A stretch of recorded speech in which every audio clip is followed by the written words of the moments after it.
So the paper airplane challenge is optional if you have time and they want to do it, because most of the students that are signing up for flight camp probably know how to make a pretty cool paper airplane. There's hundreds of designs out there. There's many different ways to make a paper airplane. So why not see who's got the best one? So let them just take a piece of paper and make their own paper airplane. But a lot of students also don't know how to make a paper airplane, and they just enjoy seeing how to make new ones if they already make one. So here we have just paper, because we're just going to make a paper airplane. And I'm going to show you how to make what I call the Diego. Now I call it the Diego because I used to make what was called the bat plane, which took 15 folds to make. Then I met a 7th grade student that showed me how to make a similar plane in way less folds.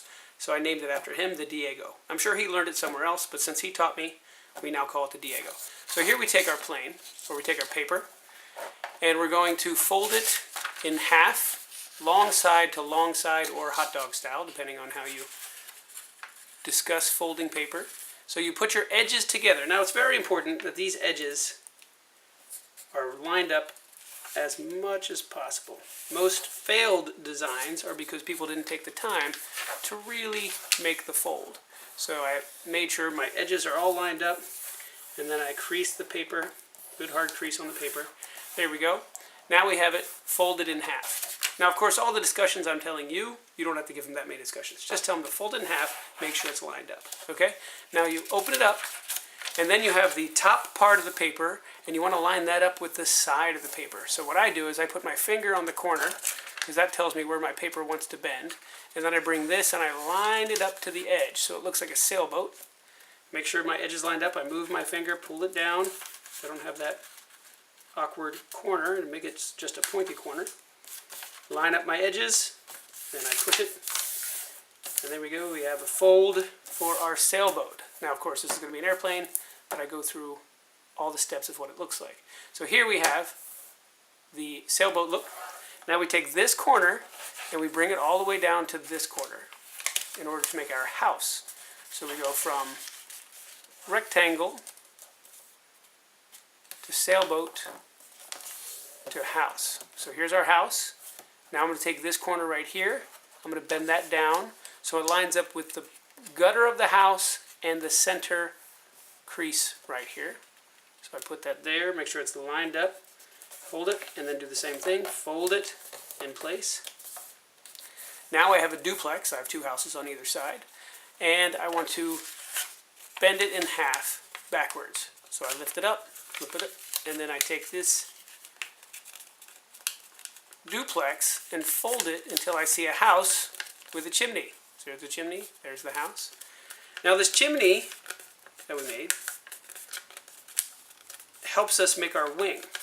So the way I make the wing is I take this part of this triangle. I have my 3 sides here, this side right here. I take the center of it and I make a little crease there because that's where I want it to bend. Then I take this and line it up, making sure the flat is flush. Don't do it like this and don't do it like that. Make sure it's completely flush with the top of the Diego plane. And there we go, there's one wing. Now of course, because it's a plane, I have to do the same thing on the other side. Here's my triangle. I make a crease right where the center is between here and here. And then I line that up, make sure it's flat. I can make sure it lines up with my other wing. And then pull it like that. Now you have the Diego plane. Now, right? And that's because if it starts to go a little bit one way, it'll correct itself and go back that way, and then it'll fly, right? So, tell them you can lift it up just a little bit so it's not just completely flat, and then just give it a throw and see how far it'll go.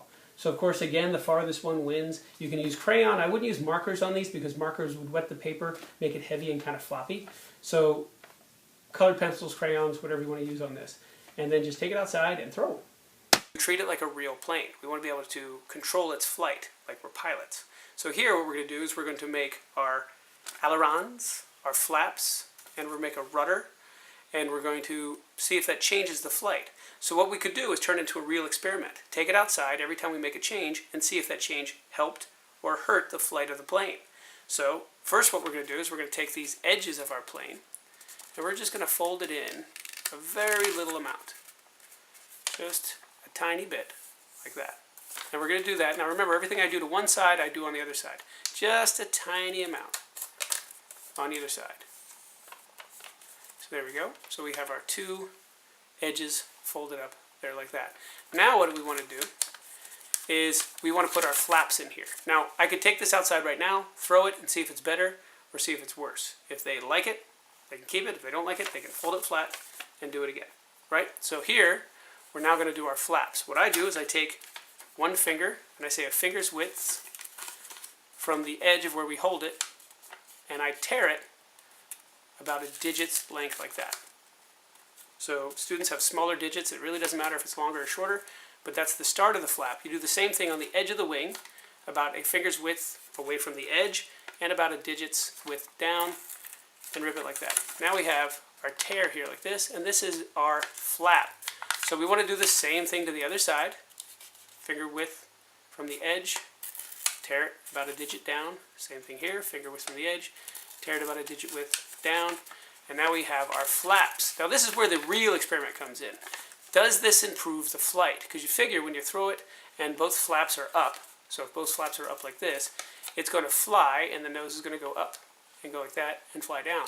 So we have these, and we can make them really up like this, or we can pull them partially down, or we can even do it in the opposite direction. So we have two up, two down, or we could do one up, one down. And I ask the kids, what's your hypothesis on what's going to happen when I do one up, one down? What's your hypothesis on what's going to happen when I do two up? And they can take them outside and see which ones. Usually the best way to do it is to kind of do that. But you got to test it outside. See if it works, see what's going on. Now, for the rudder, if I take a look at my plane here like this, I take my finger, and I do the finger width again, and I tear it all the way to this crease on the inside here, all the way to here. So I tear it all the way down, about a finger width, and it doesn't have to be perfect, doesn't have to be straight. Here we go. Now I open up my plane, and I push this torn part up, and it makes a rudder. Now this rudder is going to allow my plane to go to the left or to the right, and it's usually the opposite. If I turn it to the left, then it's going to go right. If I turn it to the right, it's going to go left, but it's up to you guys to figure out which is the best combination. A lot of times people don't like this at all, so they just put it back down and put it away, and then they see how the flight goes. So we can do stunt challenges to see how many times it changes direction. You get a point for if it's going this way and then it turns this way, or if it goes like that, you get a point for every time it goes up and then down. So anytime it changes direction, that's your stunt plane challenge, not the distance challenge. So there you go. You got your flaps and your rudder, and you can take it outside and test your plane. Now you can spend many hours working with the plane